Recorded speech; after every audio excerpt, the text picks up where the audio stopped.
नमस्कार, ये आकाशवाणी पटना है। अब आप राकेश कुमार सिंह से प्रादेशिक समाचार सुनिए। पहले मुख्य समाचार। राज्य में जमीन सर्वे का कार्य जुलाई 2026 तक होगा पूरा। शहरी क्षेत्रों में भी की जाएगी सर्वेक्षण की शुरुआत। बिहार विधान परिषद के विधानसभा कोटे की एक रिक्त सीट के लिए उपचुनाव 23 जनवरी को होगा। सीबीडीटी ने विवाद से विश्वास योजना की समय सीमा 31 जनवरी 2025 तक बढ़ाई। और मौसम विभाग ने अगले 24 घंटों के दौरान राज्य के अधिकतर भागों में न्यूनतम तापमान में 2 से 4 डिग्री सेल्सियस तक की कमी का पूर्वानुमान व्यक्त किया। अब समाचार विस्तार से। राज्य में जमीन सर्वे की समय सीमा एक बार फिर बढ़ा दी गई है। राजस्व एवं भूमि सुधार विभाग के अपर मुख्य सचिव दीपक कुमार सिंह ने पटना में संवाददाताओं से बातचीत करते हुए बताया कि भूमि सर्वेक्षण का कार्य करने के लिए जुलाई 2026 तक समय सीमा निर्धारित की गई है। 1 साल की प्रक्रिया थी, उसको हम लोगों ने थोड़ा सा डिले किया है, क्योंकि जैसे ही वो अगस्त महीने में शुरू हुआ था, हम लोगों ने जब नोटिफिकेशन और सारा जगह शुरू किया, बहुत ज्यादा पैनिक हो गया था लोगों में, जिसमें कार्यालयों पर इतनी लंबी लंबी लाइनें लगने लगी थी, इतनी भीड़ होने लगी थी। उसको देखते हुए हम लोगों ने इसीलिए अमेंडमेंट करके जो सेल्फ डिक्लेरेशन वाला टाइम है उसको हम लोगों ने बढ़ाया है। तो इसलिए केवल ये लोगों की सुविधा का है। जुलाई 26 को हम लोग डेडलाइन मान के चलेंगे। श्री सिंह ने कहा कि भूमि सर्वेक्षण का काम बिना किसी विवाद के पूरा कराने के लिए समय सीमा का विस्तार किया गया है। हम लोग चाहते हैं कि काम में भले ही थोड़ा विलंब हो, लेकिन ऐसा काम हो कि जिसमें विवाद जो है वो निष्पादन हो, न कि उसकी वजह से विवाद और बढ़ जाए। श्री सिंह ने कहा कि ग्रामीण के साथ ही शहरी क्षेत्रों का भी भूमि सर्वेक्षण किया जाएगा। इसके तहत पहले चरण में 2 लाख से कम आबादी वाले शहरों का सर्वेक्षण होगा। इसकी शुरुआत सोनपुर, तारापुर, बक्सर, बांका, राजगीर और डेहरी से होगी। बिहार विधान परिषद के विधानसभा कोटे की एक रिक्त सीट के लिए उपचुनाव 23 जनवरी को होगा। चुनाव आयोग के अनुसार उपचुनाव के लिए अधिसूचना 6 जनवरी को जारी की जाएगी। नामांकन पत्र 13 जनवरी तक दाखिल किए जा सकते हैं। 14 जनवरी को नामांकन पत्रों की जांच की जाएगी तथा 16 जनवरी तक नाम वापस लिए जा सकते हैं। आवश्यकता पड़ने पर मतदान 23 जनवरी को सुबह 9 बजे से शाम 4 बजे तक होगा। उसी दिन मतों की गिनती होगी। गौरतलब है कि विधानसभा कोटे की यह सीट राजद के सुनील कुमार सिंह की सदस्यता समाप्त होने के बाद 27 जुलाई से खाली है। बिहार विधान परिषद के पूर्व सदस्य आजाद गांधी ने राजद की प्राथमिक सदस्यता से इस्तीफा दे दिया है। उन्होंने पार्टी के राष्ट्रीय अध्यक्ष लालू प्रसाद को भेजे इस्तीफे में कहा है कि पार्टी में पुराने और समर्पित कार्यकर्ताओं को सम्मान नहीं मिल रहा है। उप मुख्यमंत्री सह पथ निर्माण मंत्री विजय कुमार सिन्हा ने कहा है कि व्यस्त रेलवे क्रॉसिंग फाटकों पर रेलवे ओवरब्रिज आरओबी बनाया जाएगा। उन्होंने रेल मंत्री अश्विनी वैष्णव से मुलाकात के दौरान प्रदेश में रेलवे योजनाओं के बारे में बातचीत की और ज्ञापन भी सौंपा। मुलाकात के बाद श्री सिंह ने कहा कि पथ निर्माण विभाग के स्वामित्व वाली सड़कों पर रेलवे क्रॉसिंग के बदले आरओबी बनाए जाने की मांग रेल मंत्री से की है। रेल मंत्री ने अधिक से अधिक आरओबी निर्माण का आश्वासन दिया है। श्री सिन्हा ने कहा कि आरओबी के निर्माण से दुर्घटनाओं में कमी आएगी। केंद्रीय प्रत्यक्ष कर बोर्ड सीबीडीटी ने विवाद से विश्वास योजना की समय सीमा 31 दिसंबर 2024 से बढ़ाकर 31 जनवरी 2025 कर दी है। इससे करदाताओं को योजना में तय देय राशि निर्धारित करने के लिए अतिरिक्त समय मिलेगा। इस योजना का उद्देश्य करदाताओं को आयकर विभाग के साथ विवादों को सुलझाने में मदद करना है। यह योजना करदाताओं को एक तय प्रतिशत के साथ विवादित राशि का भुगतान करके अपनी बकाया कर देनदारियों का निपटाना करने में मददगार है। प्रदेश में साइबर अपराध की बढ़ती घटनाओं से निपटने के लिए आर्थिक अपराध इकाई ईओयू में एक विशेष कोषांग का गठन किया जाएगा। एडीजी मुख्यालय कुंदन कृष्णन ने पत्रकारों को बताया कि इस कोषांग में आईजी, डीआईजी, एसपी और डीएसपी के साथ इंस्पेक्टर, दरोगा और पुलिस की तैनाती की प्रक्रिया शुरू हो गई है। उन्होंने कहा कि साइबर अनुसंधान के लिए विधि विज्ञान प्रयोगशाला का गठन किया गया है ताकि मामलों की जांच में तेजी आ सके। श्री कृष्णन ने कहा कि प्रदेश में साइबर कमांडो भी बनाया जाएगा।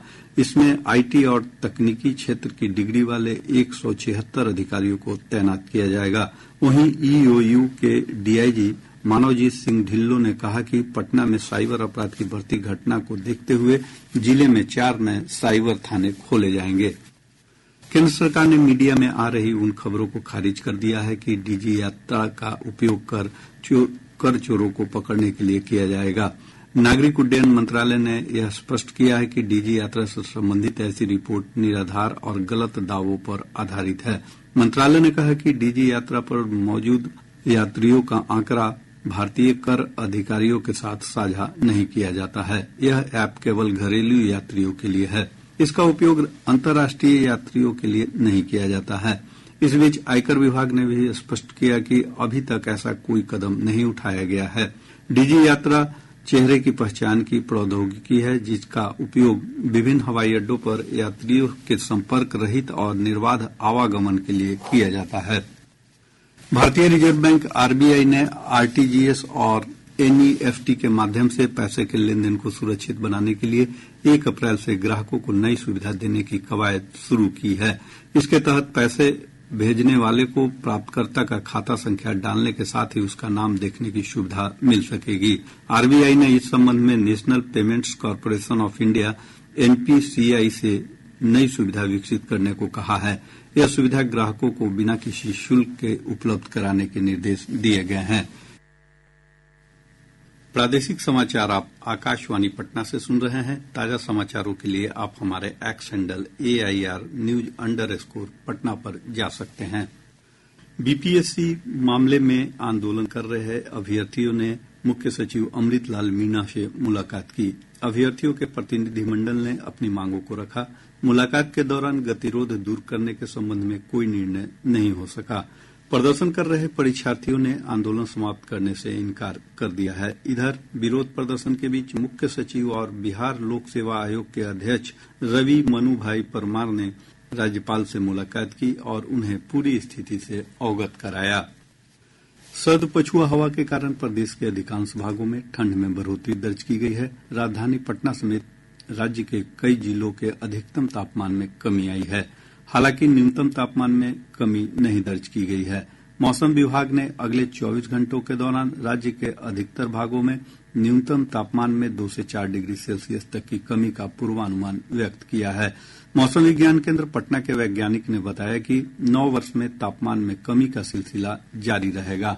साल का आखिरी दिन की सुबह और रात के साथ 2025 का 1 जनवरी में अच्छी खासी सर्दी देखने को मिलेगा। मौसम शुष्क, सुबह के समय कोहरा, लेकिन जैसे ही हवा की रफ्तार पकड़ेगी कोहरा साफ हो जाएगा। दिन में धूप खिलेगी, बीच बीच में आंशिक रूप से बादल आते जाते रहेंगे। इसके बावजूद भी उत्तरी पश्चिमी हवा चलने के कारण दिन में भी ठंड बनी रहेगी। प्रदेश में वर्ष 2024 की विदाई और 2025 के स्वागत के लिए व्यापक तैयारी की जा रही है। नए साल के स्वागत और जश्न को लेकर लोगों में उत्साह है। इसके मद्देनजर प्रशासन ने भी सुरक्षा के व्यापक प्रबंध किए हैं। प्रदेश भर में किसी भी अप्रिय घटना को रोकने के लिए पुलिस मुख्यालय ने कई निर्देश जारी किए हैं। अपर पुलिस महानिदेशक पंकज कुमार दराद ने कहा है कि प्रदेश के सभी प्रमुख जगहों और पर्यटन स्थलों पर बड़ी संख्या में पुलिस बलों की तैनाती की जाएगी। सभी जिला को मुख्यालय से आदेश दिया गया है कि विजिबल डिप्लॉयमेंट रखेंगे। हर एक जगह फोर्स दिखे पब्लिक को, उससे पब्लिक में सेंस ऑफ कॉन्फिडेंस बढ़ता है। और जो क्षेत्र हैं जिन जिलों में जहां पिकनिक आदि के लिए लोग जाते हैं वहां पर विशेष डिप्लॉयमेंट रखेंगे देर तक। इस दौरान संध्या और सुबह में फ्रिस्किंग चेकिंग जो होता है, एंटी क्राइम चेकिंग, उसको हम लोग चलाएंगे। निसंदेह थोड़ा तकलीफ जनता को होगा, मगर ये जनता के सुरक्षा और उनके हित में ही किया जा रहा है। जनता से अपील करेंगे कि सहयोग करेंगे। नए साल को सेलिब्रेट करना चाहते हैं, अच्छे से करें। इधर राजधानी पटना में भी नए साल के स्वागत को लेकर उत्साह का माहौल है। सभी प्रमुख कार्यालयों को रंग बिरंगे बिजली के झालरों से सजाया गया है। होटलों में भी नए साल के स्वागत के लिए विशेष आयोजन के प्रबंध किए गए हैं।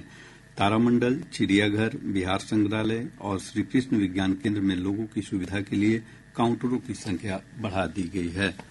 वहीं जश्न को शांतिपूर्ण मनाने के लिए सुरक्षा के चाक चौबंद इंतजाम किए गए हैं। पटना के संजय गांधी उद्यान और बिहार संग्रहालय में 100 जवानों की अतिरिक्त तैनाती की गई है। चिड़ियाघर में वोटिंग पर रोक लगा दी गई है।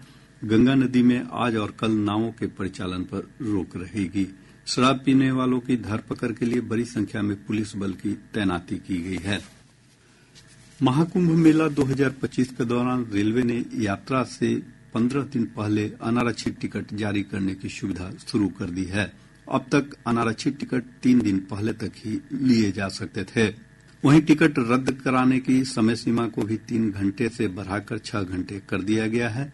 इधर यात्रियों की सुविधा के लिए महाकुंभ के दौरान 3000 विशेष रेलगाड़ियां चलाई जाएंगी, जिनमें 560 रेलगाड़ियां प्रयागराज में बनाए गए रिंग रेल मार्ग पर चलेगी। महाकुंभ का आयोजन 13 जनवरी से 26 फरवरी तक उत्तर प्रदेश के प्रयागराज में होगा। दशमेश पिता साहिब श्री गुरु गोविंद सिंह जी के 358वें प्रकाश पर्व का आयोजन 4 से 6 जनवरी के बीच पटना सिटी स्थित तख्त श्री हरमंदिर साहिब में किया जाएगा। इसको लेकर गुरुद्वारा प्रबंधक कमेटी ने व्यापक तैयारी की है। देश विदेश से आने वाले श्रद्धालुओं को ठहरने के लिए राजधानी पटना में 12 स्थानों पर व्यवस्था की गई है। बस स्टैंड, रेलवे स्टेशन और एयरपोर्ट पर हेल्प डेस्क बनाया जा रहा है, जहां श्रद्धालुओं को विभिन्न जानकारी दी जाएगी। इधर प्रकाश पर्व पर सुरक्षा व्यवस्था बनाए रखने के लिए 100 से अधिक मजिस्ट्रेट और 2000 से अधिक पुलिसकर्मी तैनात किए जाएंगे। समस्तीपुर जिले के नगर थाना क्षेत्र के मगरदही घाट चौक पर कल रात कबाड़ी दुकान समेत आधा दर्जन दुकानों में भीषण आग लग गई। घटना में लाखों रुपए मूल्य का सामान जलकर नष्ट हो गया। स्थानीय विधायक अख्तरुल इस्लाम शाहीन ने जिला प्रशासन से समस्तीपुर शहर के कबाड़ी दुकानों वाले सभी संवेदनशील स्थानों को चिन्हित कर सुरक्षा के उपाय करने की मांग की है। खगड़िया जिले की चौथम थाना पुलिस ने सरैया गांव में एक दुकान से 44 किलोग्राम गांजा, करीब 2 लीटर प्रतिबंधित सिरप के साथ एक महिला को गिरफ्तार किया है। दुकान से एक पिस्तौल, 2 जिंदा कारतूस, एक मैगजीन भी बरामद की गई है। अररिया जिले के आरएस थाना क्षेत्र में पुलिस ने छापेमारी कर भारी मात्रा में मादक पदार्थ स्मैक के साथ 3 तस्करों को गिरफ्तार किया है।